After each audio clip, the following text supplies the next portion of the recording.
So students, we have started the discussion on image enhancement in frequency domain, and with respect to that we have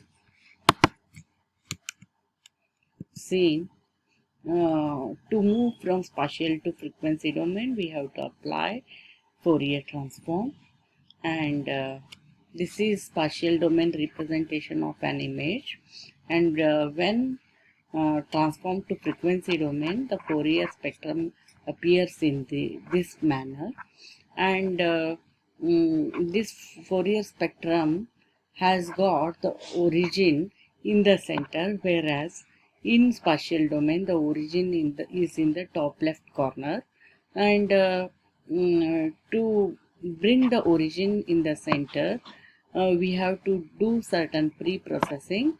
To the given input image, we'll have to multiply by -1 raised to x plus y. At that time, the center will be at the center of the screen, and the size of the image in this and in this, the case is it has m rows and n columns. And when transformed to the frequency domain, the x and y coordinates are considered as, in frequency domain they are considered as u axis and v axis. This is the input image, SEM image for example, and for as I discussed, first pre-processing to multiply with -1 raised to x plus y, then take the DFT, apply DFT on f of xy, we will get f of uv, multiply that f of uv with the filter h of uv. Depending on the values of h of uv, we are going to have the different enhancement effects produced on the input image, and the product of f of uv into h of uv, we call it as g of uv, and g of uv is the enhanced image in the frequency domain. To view it, we come back to the spatial domain, we apply inverse DFT on g of uv, we'll get g of xy. Again, to remove the effect of this which was done in pre-processing, we are going to again multiply the DFT, inverse DFT g of xy. After applying IDFT to g of uv, we will get g of xy. To that we'll have to again multiply by -1 raised to x plus y to get g of xy. The same is explained over here, and this is the effect of applying the notch filter. Notch filter is defined in this way, and next we are going to see the low pass filter producing the smoothing effect, high pass filter producing the sharpening effect. And after this we are going to we have dealt with the low pass filters, and in low pass filters we have three types: ideal low pass filter, which has got a sharp cutoff, and Gaussian low pass has got very smooth cutoff, and the Butterworth low pass filter ranges from sharp to smooth. It has got different filter orders. Depending on the order of the filter, it is going to range from ideal to Gaussian. Gaussian is completely smooth filter. So this is the case of ideal low pass filter. The ideal low pass filter represented in the frequency domain in 3D representation. It is in this way. U and V are the two axes, and the central portion is representing the low frequencies, and the exterior elements, they represent the high frequencies.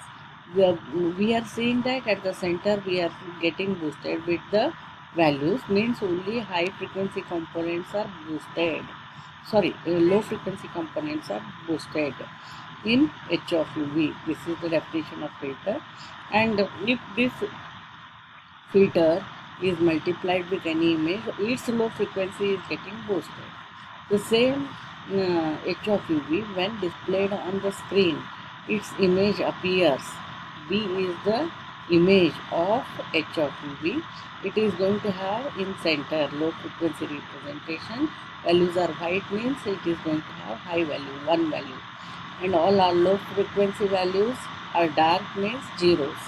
They are going to have 0 values. So this low pass filter in frequency domain is talked with respect to the filter has got the radius of d naught. So the same this d naught is the radius of this inner circle. Depending on the value of d naught, we are going to have different enhancement produced. This is the characteristic of ideal low pass filter. So below d naught, less than d naught, all the values are boosted. Means all high frequency components are applied with 1, and above d naught, whatever the values we do have, they are made zeros. This is the filter radial cross section. This is the characteristic of this low pass filter. So this is the input image for example, and this is applied with the low pass filter whose spectrum is in this way with different radii. The first inner circle is having the radii 5, next is having 15, 30, 80 and 230. So for this the outputs what are, this is for 5, this is for 15, 30, 80 and 230. As you can see, for d naught equal to 5, when the radii d naught is 5, then at that time this is completely blurred. Then as we increase the value of d naught, we are going to get a good enhanced image. So this is the definition of next one is Butterworth filter. This definition is the filter h of uv is defined as 1 divided by 1 plus d of uv divided by d naught raised to 2n. d of uv is the distance of any pixel that we consider. d naught is the radii of the filter, and n is the order of the filter. It is having little smoothing effect. So for lower value of n, we are going to have very nice smoothing. As n increases, we are going to have the sharpness in the cutoff. So for smaller values of n, it is completely a smoothing effect, like it approaches towards Gaussian, which happens to be a smooth filter. And the characteristic of this is like a bell. It is bell-shaped characteristic. And when this is displayed as image, it represents in this one. Here you can observe that the circle is not traced. It is little blurringly having the effect at the edge. And these are the characteristics for different values of n, filter orders. When n is equal to 1, it is having the very smooth characteristic.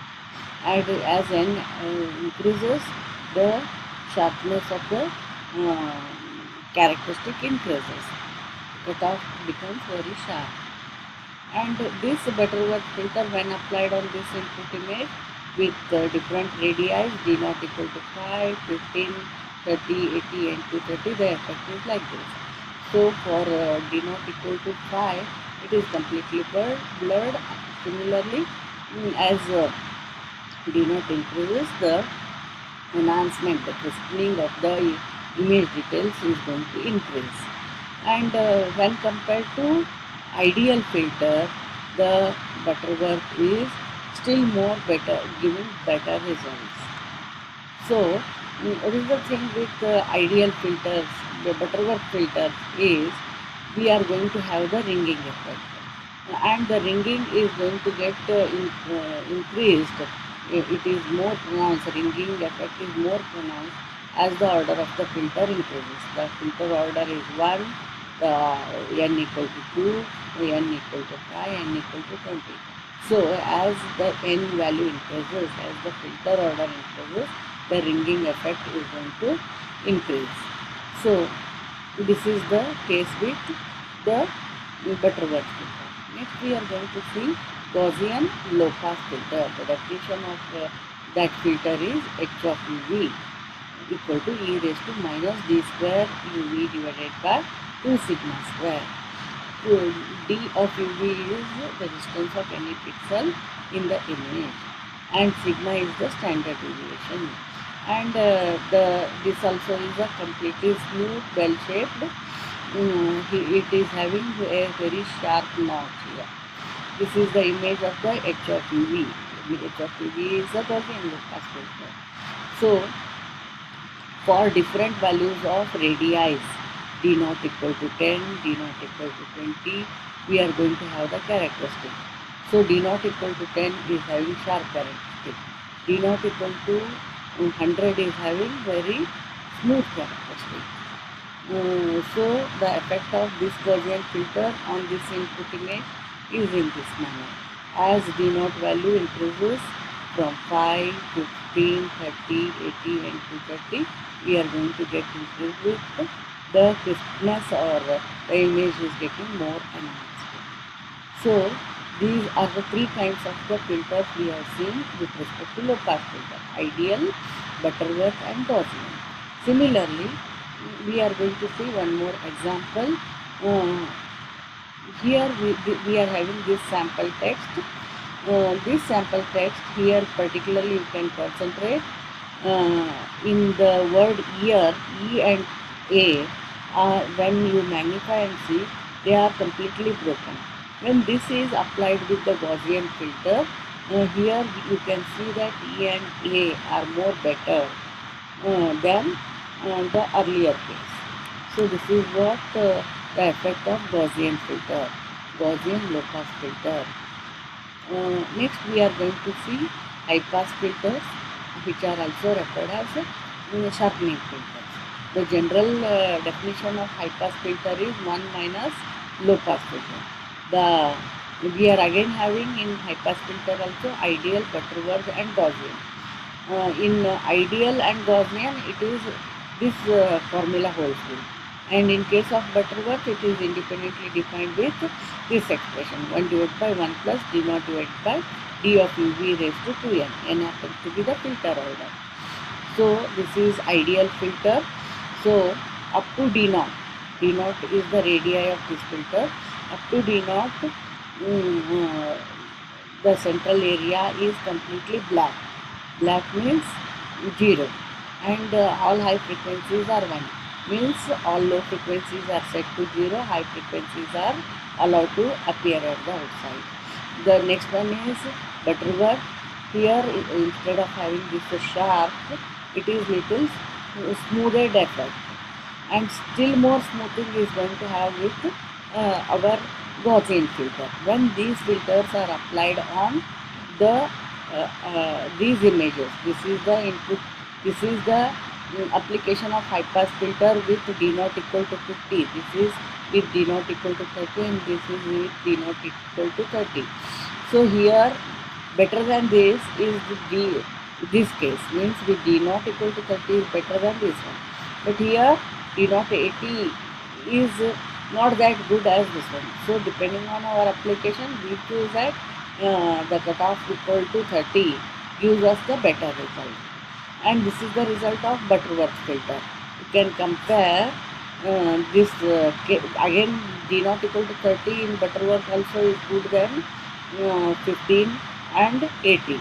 And this you can compare with earlier. This is ideal case. This is Butterworth case. Similarly, it is Gaussian case. So compared to ideal, Butterworth is good. Compared to Butterworth, Gaussian is good. This is the effect of the high pass filter. Next one is a special kind of filter, that is Laplacian. Laplacian is a pronounced high pass filter. Okay, high pass filter is going to sharpen the edges. It is going to still more sharpen all the edge details. This is going to be defined with this equation. This we are going to discuss in the next discussion.